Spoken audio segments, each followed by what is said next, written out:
everyone! Magandang umaga sa lahat. Finally done with my appointment. So, oras na para kumain. And it's another Learn Tagalog video lesson. I think it's been over a month since our last video of Tagalog Affixes. So, ipagpatuloy natin and let's have another one. Mag. Mag. What is mag? Mag is an affix that shows relationship and it is often attached to nouns. Mga halimbawa, kapatid. Kapatid. Kapatid means sibling. So, that's our noun together with the affix mag. Magkapatid. Magkapatid means, our noun is kapatid. Kapatid means sibling. And together with the affix, magkapatid. Magkapatid means siblings. Another one is pinsan. Pinsan means cousin. Magpinsan means cousins. And the last example, third one. I'm gonna give you guys 4. So third one, kapitbahay. Kapitbahay means neighbor. Magkapitbahay means neighbors. And last one, fourth one, Mag-iina. Well, our noun is ina.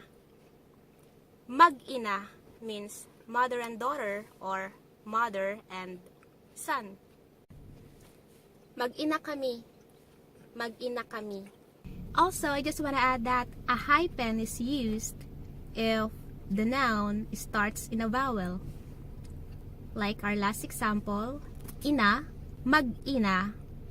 Mag-ina means mother and daughter or mother and son. Also, another thing I want to add is that if there's 2 or more people involved, gamitin natin ang example na kapatid. Kapatid means sibling. So, let's imagine that my brother is here. Siya at ako, magkapatid. Magkapatid kami. But, let's say, I have another sibling, let's say 4 or 5, and you wanna say, all of them are siblings. The first syllable of the noun is repeated. Magkakapatid. Same with mag-iina. Just me and my mom, mag-ina. Mag-ina kami. So, let's say, brother is here. Or let's say that mom and dad have a 4th child or 3rd. We can say, and all of us are here, mag-iina. Mag-iina. But if it's just me and mom, mag-ina. Same with magkapitbahay. If there's more than 2 neighbors, magkakapitbahay.